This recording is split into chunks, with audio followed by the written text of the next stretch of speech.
Kalau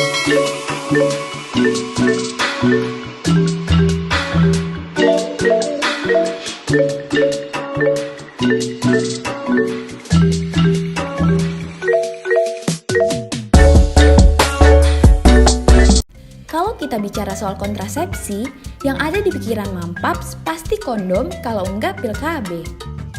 Padahal, banyak banget jenis alat kontrasepsi lain dengan berbagai keuntungannya. Ketika memutuskan untuk menggunakan alat kontrasepsi, Mampaps harus memikirkannya baik-baik, entah tentang cara penggunaannya, manfaatnya, efek samping, dan mungkin tentang berapa lama Mams dan Paps akan memakainya. Yang pertama, ada kondom. Kondom dapat mencegah kehamilan dengan menghalangi masuknya sperma ke dalam tubuh wanita. Kondom ini terbukti akurat hingga 98% loh jika penggunaannya tepat. Selain itu, kondom juga mampu melindungi diri dari IMS atau infeksi menular seksual. Sebenarnya ada dua jenis kondom, Mams. Ada kondom untuk pria dan ada kondom untuk wanita. Untuk kondom pria, cara memakaikannya cukup dibalutkan ke penis saat sudah ereksi. Sedangkan kondom untuk wanita caranya ditempatkan ke dalam vagina. Tetapi, di pasaran kondom untuk pria lebih banyak ditemui daripada kondom wanita. Kelebihan kondom selain dapat melindungi dari IMS dan mencegah kehamilan, yaitu harganya yang murah dan mudah dicari. Tapi, jika penggunaan kondom ini tidak tepat, bisa robek atau lepas saat berhubungan intim. Yang kedua, cara alami. Cara alami ini maksudnya adalah Mampaps menghindari berhubungan seksual saat dalam masa subur. Nah, untuk cara mendeteksi masa subur gampang banget kok. Bisa dideteksi dari perhitungan kalender, perubahan vagina dan cairannya, serta memeriksa suhu alami. Cara alami ini gratis dan tidak perlu obat ataupun alat apapun, Mams. Tapi perlu diketahui bahwa cara alami ini sangat tidak akurat karena salah sedikit saja bisa jadi Mams akan mengalami kehamilan.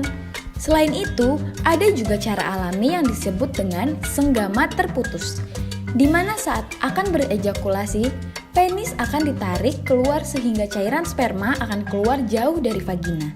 Sayangnya, kontrasepsi jenis ini sangat beresiko karena tepat waktu dalam menarik penis dari vagina sebelum ejakulasi bukanlah hal yang mudah.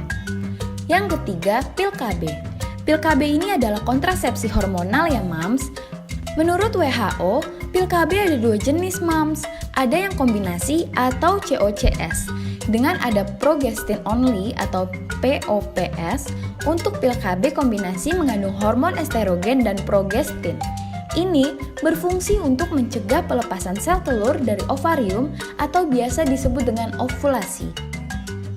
Untuk yang pil KB progestin only, sesuai dengan namanya, hanya terdapat hormon progestin yang berfungsi untuk mengentalkan lendir serviks yang dapat menghalangi sperma dan sel telur bertemu. Selain itu, pil KB ini sangat efektif mencegah kehamilan dengan tingkat kegagalan yang rendah. Pil KB juga dapat melancarkan atau menghentikan haid dan mengurangi kram perut.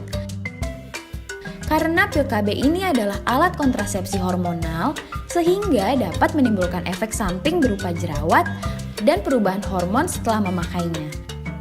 Selain itu, pil KB itu tidak dapat melindungi dari penyakit menular seksual ya, Mams, dan dapat mendatangkan risiko seperti pembekuan darah, bercak darah, meningkatkan tekanan darah, serta payudara mengeras. Tapi, ada juga beberapa wanita yang tidak boleh mengkonsumsi pil KB ini seperti yang memiliki riwayat penyumbatan pembuluh darah, penyakit jantung, gangguan hati, kanker payudara atau rahim, migrain, hingga tekanan darah tinggi. Yang keempat, suntik KB. Suntik KB ini lebih efektif daripada pil KB loh, Mams.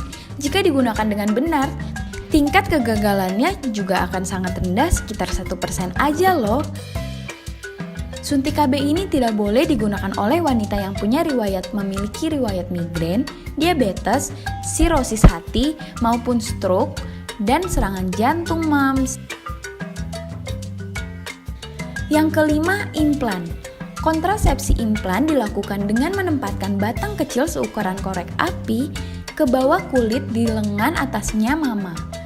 Implan ini kemudian akan melepaskan hormon progesteron yang bekerja menghentikan ovarium untuk melepaskan sel telur dan mengentalkan lendir serviks sehingga menyulitkan sperma untuk memasuki rahim. Yang keenam ada IUD. IUD termasuk kontrasepsi yang paling banyak dipakai oleh wanita di Indonesia loh, Mams.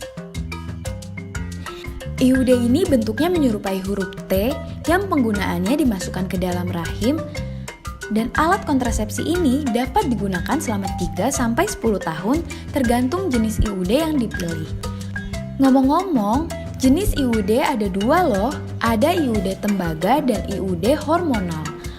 Fungsi dari IUD hormonal ini adalah untuk mencegah sperma membuahi sel telur. Sedangkan IUD tembaga dapat merusak sperma sehingga tidak bertemu dengan sel telur. Yang ketujuh, tubektomi. Tubektomi adalah salah satu bentuk kontrasepsi dengan cara memotong tuba falopi. Ketika tuba falopi dipotong, maka sel telur tidak dapat masuk ke dalam rahim dan sperma pun tidak bisa membuahi sel telur. Tubektomi ini biasanya ditujukan untuk pasangan usia subur yang sudah tidak ingin punya anak lagi dan bersifat permanen ya, Mams. Yang kedelapan, vasektomi. Vasektomi adalah kontrasepsi yang dilakukan oleh laki-laki dengan cara sterilisasi. Vasektomi ini bekerja dengan cara memblokir atau memotong vas deferens tabung yang membawa sperma dari testis. Kontrasepsi ini bersifat permanen ya, Mampaps, tapi perlu dilakukan evaluasi setelah 3 bulan pelaksanaan. Vasektomi tidak mempengaruhi kinerja seksual pria ya, Mampaps.